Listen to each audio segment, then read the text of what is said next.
ପରିହାସ ବ୍ୟଞ୍ଜକ କଥା ଶୁଣି ବିଭୀଷଣ ହାତ ଯୋଡ଼ି କହିଲା, ଚାର ସତ କହୁଛି।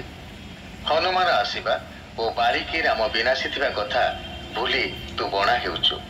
ରାବଣ କହିଲା, ଇନ୍ଦ୍ରକୁ ମୁଁ ଦ୍ୱାରପାଳ ପାଖରେ ବସାଇଛି, ତ୍ରିପୁରାରୀ ଶିବକୁ ନୃତ୍ୟ କରାଇଛି, ସେମାନେ ମୋ ଆଜ୍ଞା ଲଙ୍ଘିଲେ କି?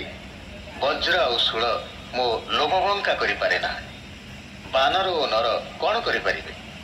ବିଭୀଷଣ ପ୍ରତି ଉତ୍ତର କଲା, ଚିତ୍ତରେ ଟିକେ ବିବେକ କର ବା ବିବେଚନା କର। ବୃଷାଙ୍କ ବା ଶିବଙ୍କ ଗିରି କୈଳାସକୁ ଟେକିଥିଲେ ମଧ୍ୟ ବୈକୁଣ୍ଠରେ ପଶା କାଟି ବୋହି ପାରିଲୁ ନାହିଁ। ଇନ୍ଦ୍ରଙ୍କ ବଜ୍ରରେ ନମୁଚି ରାକ୍ଷସ ନ ମରିଥିଲେ ବି ସମୁଦ୍ର ଫେଣରେ ସେ ବଧ ହେଲେ। ସକ୍ରୋଧ ହୋଇ ଲଙ୍କେଶ କହିଲା, ପରର ଦର୍ପ ବା ବୀରତ୍ୱ ଦେଖେଇ ମୋତେ ବରଜୁ ବା ବର୍ଜନ କରୁଛୁ। ନିଜ ନାମ ପୂର୍ବରୁ ବସୁଧା ନାମ ବା ମହିରାବଣ ନାମକ ପୁତ୍ରକୁ କହି ବିଭୀଷଣକୁ ଲଙ୍କାରୁ ବାହାର କରାଇଲା। ବିବିଧ ଆଦି ଚାରି ମନ୍ତ୍ରୀ ସଙ୍ଗେ ଆକାଶରେ ବିହଗ ବା ପକ୍ଷୀ ଭଳି ଗଲେ ବିଭୀଷଣ। ବଳାହକ ବା ମେଘ ଭଳି ବିଡ଼ାଇ ହୋଇଥିବା ଧଳା ଲୁଗାର ବକପନ୍ଥୀ ଭଳି ଦିଶୁଥିଲେ ସେମାନେ। ଦେହରୁ ବହୁଥିବା ସ୍ୱେଦ ଜଳ ଭଳି ଓ ମୁକୁଟ ଥିଲା ଇନ୍ଦ୍ରଧନୁ ପରି। ମେଘ ପର୍ବତ ପାଖରେ ପହଞ୍ଚିବା ପରି ସୁଗ୍ରୀବ ପାଖରେ ପ୍ରବେଶ କଲେ ବିଭୀଷଣ। ସୁବଳ ପର୍ବତ ରୂପୀ ବଟରେ ରାମ ରୂପୀ ବିଷ୍ଣୁ ଥିଲେ। ସତେକି ରକ୍ଷ ବା ରାକ୍ଷସଙ୍କ ପାଇଁ ପ୍ରଳୟ ହେବ। ବିଭୀଷଣ ଆସିବା ଖବର ପାଇ ଲକ୍ଷ୍ମଣ ତାଙ୍କୁ ସମୁଦ୍ର ସ୍ନାନ କରାଇ ଜ୍ୟୋତିଷ ଜଳରେ ପାତ୍ର ବୁଡ଼ାଇ ଶୁଭାଶୁଭ ବେଳା ବୁଝିଲା ଭଳି ତାଙ୍କ ଉଦ୍ଦେଶ୍ୟ ବୁଝିଲେ। ହରି ବା ମର୍କଟମାନଙ୍କ ସଙ୍ଗେ ବିହରି ବିଚରଣ କରି ବିଭୀଷଣ ହରି ବା ଶୁଆ ଚଢ଼େଇ ଭଳି ପୋଷା ମାନିଗଲା। ଆଉ ରାମଙ୍କୁ ବିଲୋକି ବା ବିଶେଷ ଭାବରେ ଦେଖି ଶୁଆ ଭଳି ରାମ ରାମ ପଠିଲା ବା ପଢ଼ିଲା। ରାମଙ୍କୁ ସେ ଜାଣିଥିଲା। ମର୍କଟ ମେଳରେ ରାମ ଗାଥା ଶୁଣିଲା। ରାମଙ୍କୁ ବିଶେଷ ଭାବେ ଦେଖି ତାର ବଣୁଆ ଭାବ ଯାଇ ମୁକ୍ତିର ଦ୍ୱାର ସ୍ୱରୂପ ଜନ୍ମ ଜନ୍ମାନ୍ତରର ସେଇ ଚିରନ୍ତନ ରାମ ନାମ କହିଲା। ଏହି ସୂଚନା ମିଳୁଛି ମର୍କଟମାନେ ହରିରୂପୀ ରାମଙ୍କ ସଙ୍ଗେ ରହି ହରି ହୋଇଛନ୍ତି, ଅର୍ଥାତ୍ ଭାବକୁ ପାଇଛନ୍ତି। ବୈକୁଣ୍ଠପୁରର ଲୋକ ଚତୁର୍ଭୁଜ ହେଲା ଭଳି ବିଭୀଷଣ ତାଙ୍କ ମେଳରେ ହରିତ୍ୱ ପାଇଲେ ଓ ହରି ଭାବରେ ମଜ୍ଜି ହରି ସ୍ୱରୂପ ହେଲେ। ହରି ଶବ୍ଦ ପ୍ରୟୋଗରେ ଭାବର ଏହି ବିପୁଳତା ଅଳ୍ପରେ ପ୍ରକଟ ହୋଇଛି। ବିଭୀଷଣ ଭାବୁଛନ୍ତି ଏ ବିଶ୍ୱ ଆତ୍ମା ସୁମନା ବା ଦେବତାମାନଙ୍କ ମୁଦ ବା ଆନନ୍ଦ ପାଇଁ ଏ ଅବତାର। ହରି ବୋଲି ହୃଦୟରେ ସେ ବିଚାର କଲା। ଏତେ ହରି ବା ଏତେ ମର୍କଟ ପାଦ ବନ୍ଦନା କରିବା ଲକ୍ଷ୍ୟ କରି ଭାବିଲା ବିଭୀଷଣ, ଏ କାଲି ହରି ଅର୍ଥାତ୍ ଚନ୍ଦ୍ର ବା ସୂର୍ଯ୍ୟ ନୁହନ୍ତି। ଏ ହରି ବୋଲଉଥିବା ସୂର୍ଯ୍ୟ, ଚନ୍ଦ୍ର, ଇନ୍ଦ୍ର, ଯମ ପ୍ରଭୃତିଙ୍କର ବନ୍ଦନୀୟ ପରମ ବ୍ରହ୍ମ ହରି, ଯିଏ ତା ହୃଦୟରେ ବାସ କରୁଛନ୍ତି। ହଠାତ୍ ମାୟା ଘାରିବାରୁ ମନେ ହେଲା ଏ ଦଣ୍ଡକ ବା ଦଣ୍ଡଧାରୀ ଯମକି, କିନ୍ତୁ ଦଣ୍ଡକରେ ବା ମୁହୂର୍ତ୍ତକ ମଧ୍ୟରେ ତାଙ୍କୁ ବୈକୁଣ୍ଠ ମୂର୍ତ୍ତି ଅର୍ଥାତ୍ ବିଷ୍ଣୁ ମୂର୍ତ୍ତି ଦିଶିଲା। ସେ ବସୁଧାପାତ ହେଲା, ଅର୍ଥାତ୍ ତଳେ ପଡ଼ି ଦଣ୍ଡ ପ୍ରଣାମ କଲା। ଦଣ୍ଡକବାସୀ ରାମ ବୋଇଲେ ବା କହିଲେ, ଉଠ। ନିଜ ଦୁଇ କର ବା ଦୁଇ ହାତକୁ କକ୍ଷରେ ବା କାଖରେ ବିନ୍ୟସ୍ତ କରି ବା ଥୋଇ ସେ ଉଭା ହେଲେ। ତାକୁ ପାଖରେ ବସାଇ ତା ଚିତ୍ତ ରସାଇ ବା ତା ମନକୁ ଆନନ୍ଦ କରାଇ ଶ୍ରୀରାମ ବରଦାୟକ ହେଲେ, ଅର୍ଥାତ୍ ବର ପ୍ରଦାନ କରି କହିଲେ, ବିଶ୍ୱରେ ରାମ ନାମ ଥିବା ଯାଏ ଏ ବିଗ୍ରହରେ ବା ଏ ଦେହ ନେଇଥିବୁ। ଶସ୍ତ୍ର ଘୋଡ଼ା ହୋଇଥିବା ବସ୍ତ୍ର କାଢ଼ି ତା ମୁଣ୍ଡରେ ଶାଢ଼ୀ ବାନ୍ଧି କହିଲେ, ତୁ ଲଙ୍କେଶ ଆଜିଠାରୁ ହେଲୁ।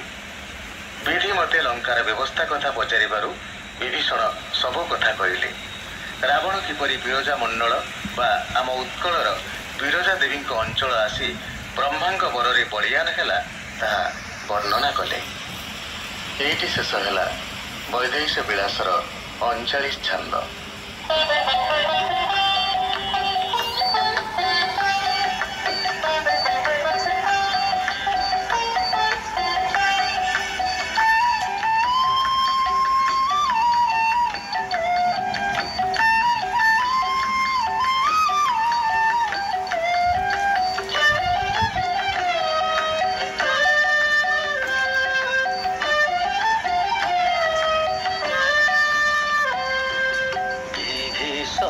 ଶୁଣି ଯୋଡ଼ିଲା କର ବୋଇଲା ସତ କହୁଛି ଛାଡ଼। ବଣା ହେଉ ହନୁମାନ ଆସିବା ଯିବା ବୋଲେ ରାବଣ ବୋଧ ବିଚାରିଲେ ରୁଦ୍ରାରୀ ତ୍ରିପୁରାରୀ କି କଲେ ବସାଇ ଦ୍ୱାସ୍ଥ ପାଶରେ ନର୍ତ୍ତନ ବିରଚ ବୋଲୁ ଲଙ୍ଘିଲେ ଘେନ ବଜ୍ରଶୂଳ ଲୋମ ବକ୍ର ନ କରି ବାନର ନରକି କରି ବିଭୀଷଣ କଲା ପ୍ରତି ଉତ୍ତର ବିବେକ କର ଚିତ୍ତେ ତୋହର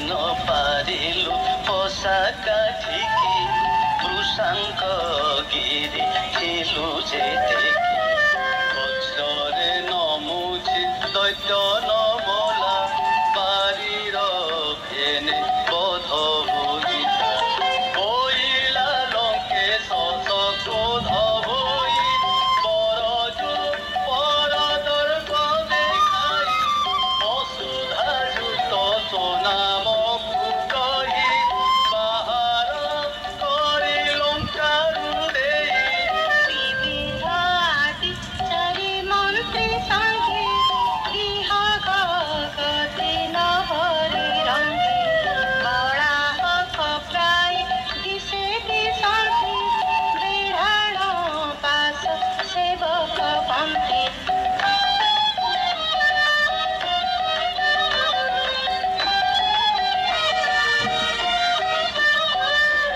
ବହେ ଶ୍ରେଦ ଜଳ ସିନ୍ଧୁ ପ୍ରକଟ ବାସବ ଧନୁ କରି ମୁକୁଟ ବହଇ ଶ୍ୱାସ ଝଞ୍ଜା ନୀଳ ଘଟ ବଚନ ଘୋଷ କରି ଜନି କନକାପତି ମହିଧର ତୁଳ ବିଳାସ ଅସିତା ପାଶେ ଗଲ ପଟ ସୁବେଳେ ରାମ ବିଷ୍ଣୁ ସିଧେ ବିହିବେ ରକ୍ଷ ପ୍ରଳୟ ସତେ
व्यवस्थिते राम पचारु तहि व्यवस्था सर्व लंकार कहि बिरजा मण्डले तपस्या कृत ब्रह्मार बले जगत जित 65 पदे उपइन्द्र भञ्ज तिरचे छन्द सुजनि निज 62 पदे उपइन्द्र भञ्ज तिरचे छन्द सुजनि निज 62 पदे उपइन्द्र भञ्ज तिरचे छन्द सुजनि निज।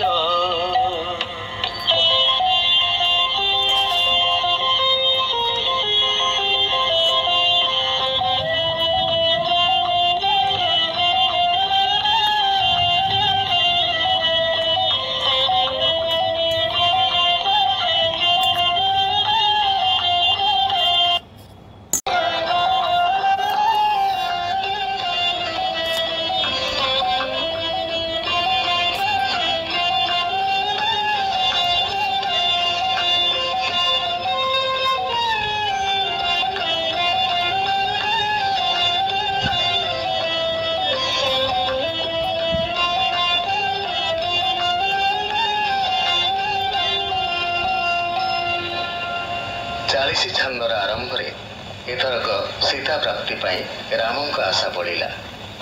ସିନ୍ଧୁକୁ ପର୍ବତରେ ପୋତି ଲଙ୍କା ଯିବା ପାଇଁ ସେ ବିଚାର କଲେ। କପିମାନେ ବା ବାନର ସବୁ ଯେତେ ଗିରି ବା ପର୍ବତ ସେ ସିନ୍ଧୁରେ ପକାଇଲେ ସବୁ ବୁଡ଼ିଗଲା।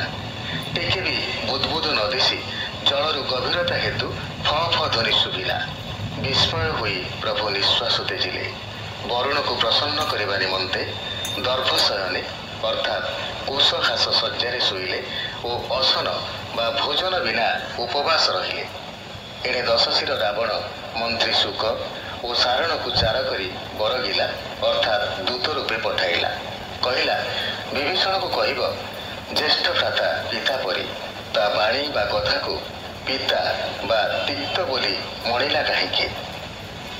ତୁ ବିଭୂତି ବା ଐଶ୍ୱର୍ଯ୍ୟ ପୁଞ୍ଜୁଥିଲୁ, ଏବେ ବିଭୂତି ବା ଭସ୍ମକୁ ଭୂଷଣ କରିଥିବା ରାମର ଶରଣ ନେଇଛୁ। ବର କୂଳେ ଜନ୍ମି ଏହା ଉଚିତ କି? ଅଙ୍ଗଦକୁ ଯାଇ କୁହ, ରାମ ତା ତାତ ବା ପିତାର ଶତ୍ରୁ।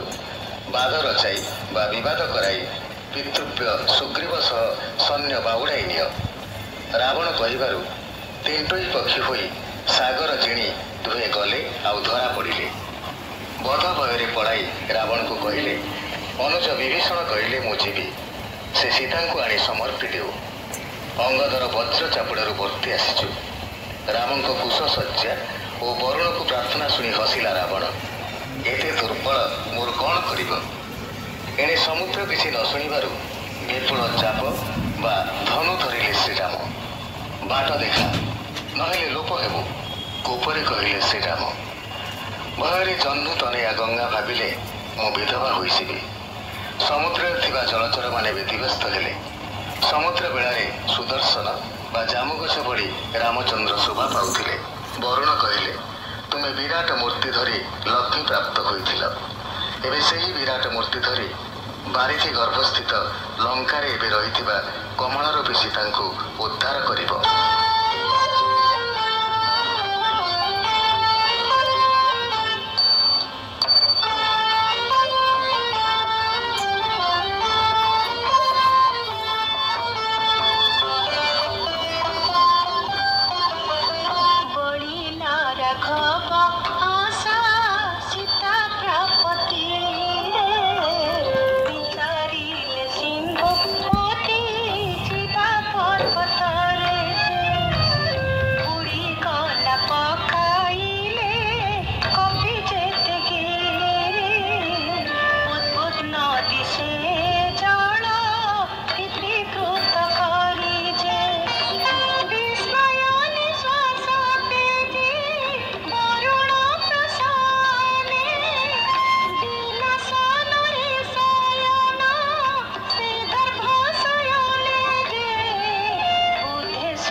নিমিষ ব্রণ কি কারণে যে বল অঙ্গদকু পিতা শত্রু ভক্তি পুণ্য বাদর চাই পিতৃবে বাহুড়া সৈন্য যে বিহায় সে বিহরি সাগর যিনি যাই বতক স্বরূপ দ্রুত কে কই যে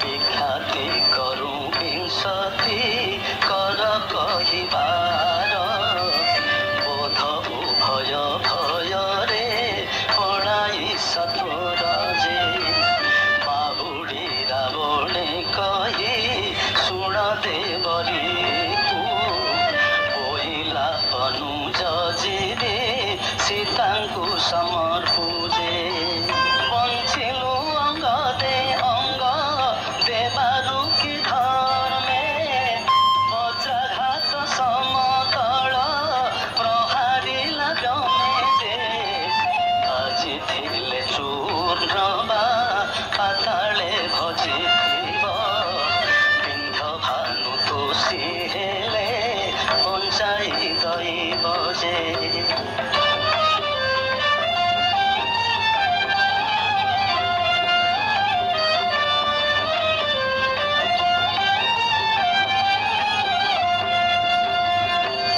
বড় কেতে বলু বলে যেতে শঙ্খ সে বাড়ি রাশিরে জনিত তেতে শঙ্খ নাই যে বিতরণে সাগর কি ପାଞ୍ଚ ପଚାରି